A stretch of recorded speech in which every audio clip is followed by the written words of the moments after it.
നമസ്കാരം. Welcome to Geetha's ഭക്തി ഗീതം. വൺ ഡേ വൺ ശ്ലോകം. Shrimad Mahabhagavatam 954th day. Today 37th sloka of Pradhamaskandam 11th chapter. For details please see the description box. Geetha's ഭക്തി ഗീതം ഒരു ദിവസം ഒരു ശ്ലോകം. ശ്രീമദ് മഹാഭാഗവതം ഇന്ന് 954 ദിവസം. പ്രഥമസ്കന്ധത്തിലെ 11ാമത്തെ അധ്യായത്തിലെ 37ാമത്തെ ശ്ലോകം. ഓം നമോ ഭഗവതേ വാസുദേവായ. ഓം ശ്രീകൃഷ്ണ പരമാത്മനേ നമഃ.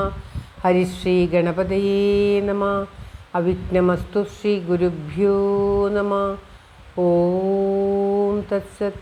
കൃഷ്ണം നാരായണം വന്ദേ. കൃഷ്ണം വന്ദേ വ്രജപ്രിയം. കൃഷ്ണം ദ്വൈപായനം വന്ദേ. കൃഷ്ണം വന്ദേ പ്രദാസുതം. ശ്രീപരമാനന്ദനാഥനായി അദ്വൈതദീപമായി മോക്ഷേക്ഷു വൃന്ദമന്ദാരമായി കാരുണ്യവാരിധിയായി വിഭൂദേശനാം നാരായണൻ മമ മന്ദത മാറ്റണം. ഓം തത്സത്. ശ്രീമദ് മഹാഭാഗവതം പ്രഥമസ്കന്ധത്തിലെ 11ാമത്തെ അധ്യായത്തിലെ 37ാമത്തെ ശ്ലോകം. തമയം മന്യതേ ലോകോ രസംഗം അഭിസംഗിനം ആത്മോപമ്യേന മനുജം വ്യാവൃണ്വാനം യദോ ബുധ. ഓം തത്സത്. തമയം മന്യതേ ലോകോ രസംഗം അഭിസംഗിനം ആത്മോപമ്യേന മനുജം വ്യാവൃണ്വാനം യദോ ബുധ. ഓം തത്സത്. പദം പിരിക്കേണ്ടത് തം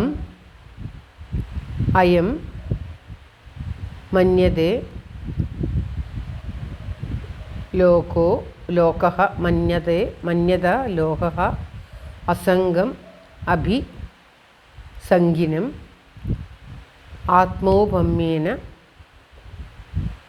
മനുജം വ്യാവൃണ്വാനം യഥോ അബുധ.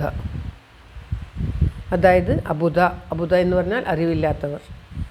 അയം ലോക, ഈ ജനസമുദായം, ഈ ലോകത്തിലുള്ള അറിവില്ലാത്ത ജനങ്ങൾ എന്നുള്ള അർത്ഥത്തിൽ.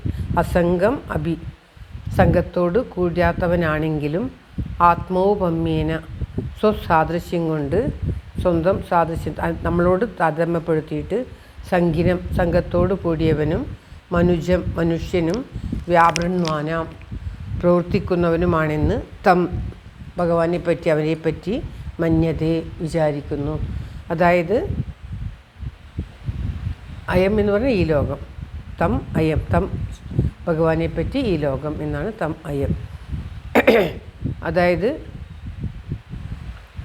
ഭഗവാൻ ഒന്നിലും സംഘമില്ലാത്തവനും സർവത്തിൻ്റെയും നാഥനും ഒക്കെ ആണെങ്കിലും സാധാരണ ജനങ്ങൾ ഭഗവാനെ പറ്റി തങ്ങളോടുകൂടി സാദൃശ്യം, തങ്ങളെപ്പോലുള്ളൊരു മനുഷ്യനാണ് എന്നു കരുതിയിട്ട് ഭഗവാനെ തങ്ങളെപ്പോലെ ഗൃഹസ്ഥാശ്രമത്തിലൊക്കെ വ്യാപൃതനും മനുഷ്യമാത്രനുമാണ്, സ്ത്രീകളോടൊക്കെ ഭഗവാൻ ചർച്ച ചെയ്ത് സാധാരണ കുടുംബജീവിതം നയിക്കുന്നവനാണ് എന്ന് കരുതുന്നു എന്നാണ് പറയുന്നത്. ഒന്നിലും സംഘമില്ലാത്തവനും എല്ലാറ്റിനും അറിയുന്നവനും എല്ലാറ്റിലും കുടികൊള്ളുന്നവനും സർവത്ര നിലനിർത്തുന്നവനുമായിട്ടുള്ള ആ ഭഗവാനെ സാധാരണ ജനങ്ങൾ അവരെ പോലെ തന്നെ കരുതിയിട്ട് മനുഷ്യ മാത്രമാണെന്ന് കരുതുന്നു.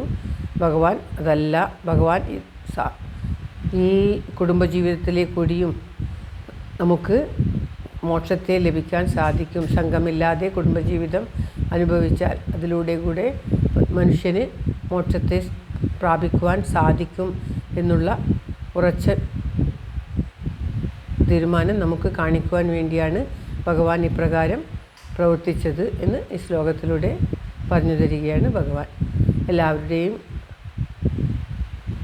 നന്മയ്ക്കായി പ്രാർത്ഥിച്ചുകൊണ്ട് ശ്ലോകം ഒരിക്കൽ കൂടി. തം അയം മന്യതേ ലോകോ രസംഗം അഭിയോഗിനം ആത്മോപമ്യേന മനുജം വ്യാവൃണ്വാനം യഥോ ബുധ. ഓം തത്സത്. സർവത്ര ഗോവിന്ദനാമ സങ്കീർത്തനം. Govinda Govinda.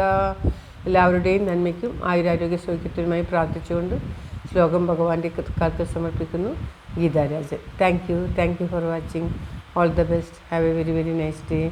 God bless you. ദൈവം അനുഗ്രഹിക്കട്ടെ. എല്ലാവർക്കും എല്ലാവിധ ആയുരാരോഗ്യ സൗഖ്യവും നന്മയും ഉണ്ടാകട്ടെ. ഓം തത്സത്.